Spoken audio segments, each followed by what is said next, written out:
जय हिंद भाई। उत्तर प्रदेश री एग्ज़ाम में आपका स्वागत है।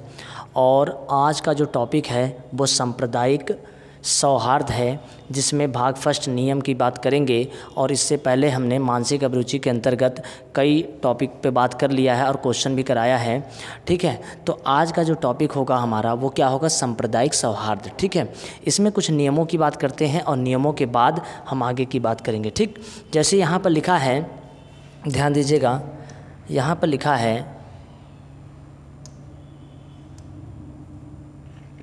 ध्यान दीजिए भाई, लिखा है भारतीय संविधान की उद्देशिका में भारत को एक संप्रभुता संपन्न प्रजातांत्रिक पंथ निरपेक्ष गणराज्य के रूप में परिभाषित किया गया है। तो देखिए, इनके प्रश्नों को हल करने से पहले अगर आप नियम नहीं पढ़ेंगे तो नहीं कर पाएंगे। तो अब हम आपको बता दें, सबसे पहले यह बात समझ लीजिए कि हमारा जो राष्ट्र है वो पंथ निरपेक्ष है। ठीक है, संप्रभुता संपन्न भी है, प्रजातांत्रिक है और पंथ निरपेक्ष गणराज्य है। इसका मतलब ये हुआ कि यहाँ पर हमारे यहाँ सभी धर्मों को एक समान माना गया है। सभी धर्मों को जो है हम लोग किसी भी प्रकार से उसमें मतभेद नहीं या किसी प्रकार से उसमें जो है भेदभाव नहीं करते हैं। तो इस वजह से हम क्या हैं? पंथ निरपेक्ष। हम अपने तो धर्म का विकास, हम अपने धर्म का विकास तो करते ही करते हैं, साथ में जो अन्य हैं उनके धर्म के विकास में भी क्या करते हैं? योगदान देते हैं। और हम किसी के धर्म को जो है हम हीन भावना से नहीं देखते हैं। इस तरीके का भारत एक गणराज्य है। ठीक है, तो भारत एक पंथ निरपेक्ष यानी सभी धर्मों को जो है मान्यता देता है। दूसरी बात क्या है? लोकतंत्रात्मक भारत में जनता के लिए जनता के द्वारा चुनी गई सत्ता प्रणाली है, अर्थात शासन की शक्ति किसमें है? जनता में है। ठीक है, ये भी इंपॉर्टेंट है। मतलब ये हुआ कि भारत में जो शासन व्यवस्था है वो जनता द्वारा चुना जाएगा, जनता के बीच का ही होगा कोई, और जनता द्वारा ही शासन किया जाएगा। तो इस तरीके से हम भारत वाले जो हैं वो लोकतंत्रात्मक देश में रह रहे हैं। ठीक है, तो देखिए, हमें जो है पुलिस प्रशासन के अंतर्गत यह चैप्टर पढ़ने के लिए, समझने के लिए सबसे पहले हमें इन कुछ बातों का ध्यान रखना होगा। क्योंकि देखिए, हम पंथ निरपेक्ष राष्ट्र हैं, प्रजातांत्रिक हैं, संप्रभुता संपन्न, ठीक, भारत एक राज्य है। ठीक, ऐसे ही लोकतंत्रात्मक भारत में जनता के लिए जनता के द्वारा चुनी गई सत्ता प्रणाली है, अर्थात शासन की शक्ति किसमें निहित है? जनता में निहित है। ठीक है, तो आगे की बात करते हैं, थोड़ा समझिए, आगे की बात करते हैं। अगला नियम देखिए, इम्पोर्टेंट है ये भी नियम। अगला नियम ये है, पीटी नेहरू जी ने कहा था कि राष्ट्र का क्या होगा यदि जनता ही नहीं होगी, अर्थात यदि जनता नहीं होगी तो राष्ट्र ही नहीं होगा, और राष्ट्र का मतलब ही है जनता। इसका मतलब यहाँ पर इन्होंने कहा कि कोई भी राष्ट्र तभी राष्ट्र है जब वहाँ पर क्या है? जनता है, और जनता ही नहीं है तो वहाँ राष्ट्र कौन सा होगा? ठीक है, इंपॉर्टेंट फैक्ट है। इनकी बातों को हम यहाँ पर याद रखेंगे और क्वेश्चन आंसर में हो सकता है पूछ लिया जाए। ठीक, कि ऐसा किसने कहा था। दूसरा है, भारत में धार्मिक आधार पर उन्माद एवं अशांति फैलाने का अधिकार किसी को नहीं है। फिर भी समय समय पर कतिपय लोग धर्म के आधार पर उन्माद फैलाकर सांप्रदायिक सौहार्द बिगाड़ने की कोशिश करते हैं। यानी कि जो है धर्म को आगे कर कई प्रकार से दंगे फसाद करते हैं, जो ये बहुत गलत है। ठीक है, तो हमारे भारत में धार्मिक उन्माद और अशांति फैलाने के पीछे बहुत से लोगों का हाथ है, जिसमें राजनेता या नेता लोग, इसमें कुछ ज़्यादा योगदान उनका रहता है। ठीक, तो ये वाला पॉइंट यहाँ पर आपको समझना होगा। इसके बाद अगला पॉइंट देखते हैं। अगला पॉइंट समझिए, लिखा हुआ है हिंदू मुस्लिम संप्रदाय के मध्य छोटी छोटी सामान्य घटना घटित हो जाने पर भी स्थिति तनावपूर्ण हो जाती है। तो आप देखते ही आ रहे होंगे। ठीक, धार्मिक संस्थानों को धार्मिक कार्यों के प्रबंधन की स्वतंत्रता दी गई है। जितनी भी धार्मिक संस्थान हैं वो अगर वो धार्मिक कार्य कर रहे हैं तो इनको इसके लिए क्या दी गई है? भारत में स्वतंत्रता दी गई है कि आप अपने धार्मिक कार्य कर सकते हैं। दूसरा यहाँ पर नियम क्या है? संविधान का अनुच्छेद 25 फर्स्ट, यहाँ इंपॉर्टेंट हो गया, 25 फर्स्ट, प्रत्येक व्यक्ति को अंतःकरण की स्वतंत्रता एवं अबाध रूप से किसी भी धर्म को मानने, उसका आचरण करने एवं प्रचार प्रसार करने की क्या देता है, छूट देता है। यानी कहने का मतलब इस तरीके से हो गया कि कोई भी व्यक्ति किसी भी धर्म को भारत में मान सकता है, उसको आगे बढ़ा सकता है, उसका प्रचार प्रसार कर सकता है, इसके लिए आपको कोई भी रोकने नहीं जा रहा है। तो ये फैक्ट हो गया इंपॉर्टेंट। ठीक, अगला है ध्यान दीजिएगा,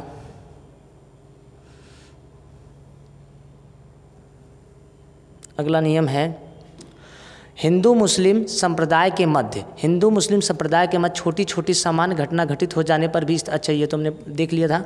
धार्मिक संस्थानों को धार्मिक कार्य के प्रबंधन की स्वतंत्रता, ये भी ठीक, ये वही नियम है। अगला देखते हैं,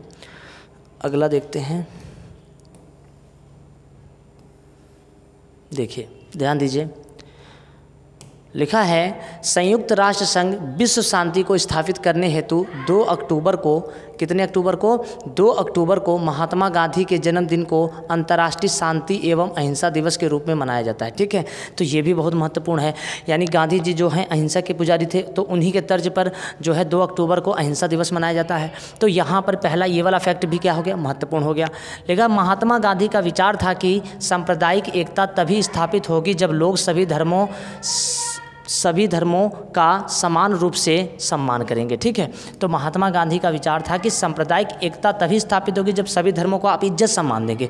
आप अपने धर्म को आगे ले जा रहे हैं, दूसरे के धर्म को हीन भावना से देख रहे हैं, तो आप किसी भी तरीके से सांप्रदायिक एकता नहीं बना सकते। सांप्रदायिक एकता तभी बनेगा, मतलब हिंदू मुस्लिम सिख ईसाई सब एक साथ तभी चल पाएंगे जब हम सभी धर्मों को एक समान मानेंगे और दूसरे के धर्म को भी इज्जत देंगे। ठीक, तो ये वाला भी महत्वपूर्ण हो गया।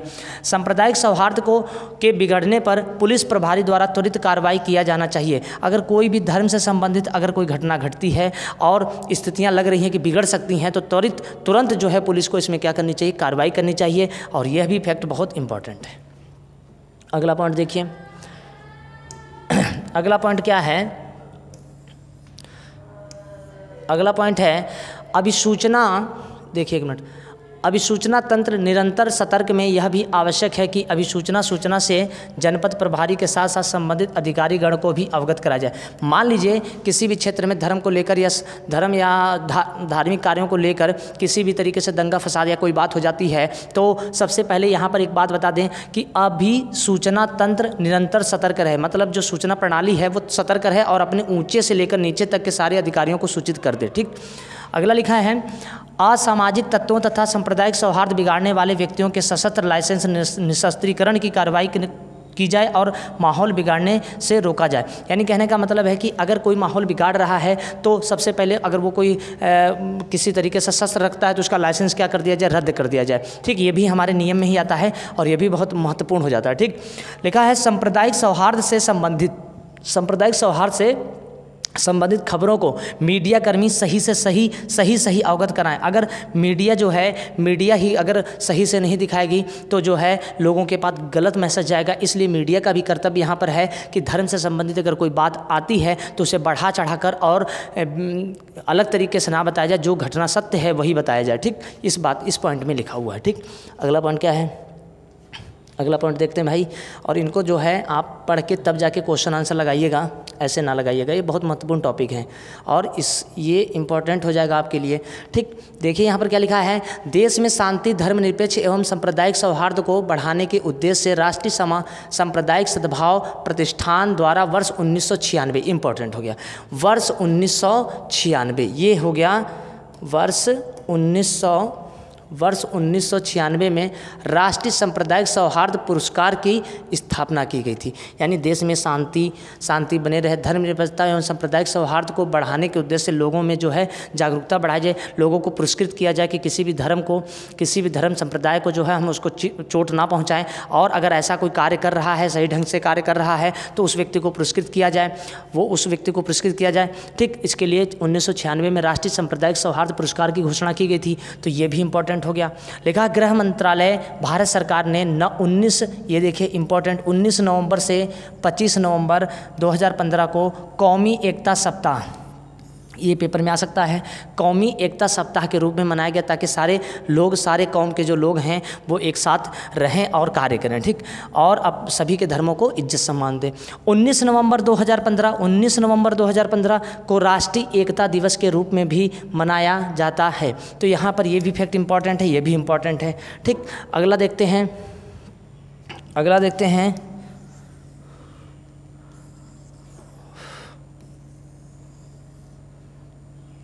देखिए, ध्यान दीजिएगा, देखिए 20 नवंबर 2015 को अल्पसंख्यकों का कल्याण दिवस के रूप में मनाया गया है। ये भी इम्पोर्टेंट हो गया, तो डेट यहाँ पर याद रखना है 20 नवंबर। और फिर लिखा 21 नवंबर 2015 को भाषाई सामंजस्य दिवस के रूप में मनाया गया। मतलब कई भाषाओं के लोग जो है निवास करते हैं और अपनी अपनी भाषा को बहुत ज़्यादा महत्व देते हैं, तो भाषा के आधार पर भी दंगा फसाद होते रहते हैं। तो सरकार का मतलब मानना ये है कि भाषा को लेकर भी जो है आप दंगा फसाद ना करें। तो 21 नवंबर 2015 को भाषा के आधार पर एक दूसरे से तालमेल बैठाने के लिए भाषाई सामंजस्य दिवस के रूप में मनाया गया, ठीक। लिखा है 22 नवंबर 2015 को कमजोर वर्ग दिवस मनाया गया। कमजोर वर्ग के अगर लोग हैं तो उनका उत्थान हो, उसके लिए कौन सा दिवस मनाया गया? 22 नवंबर को कमजोर वर्ग दिवस मनाया गया, ठीक। आगे की बात करते हैं। अगला पॉइंट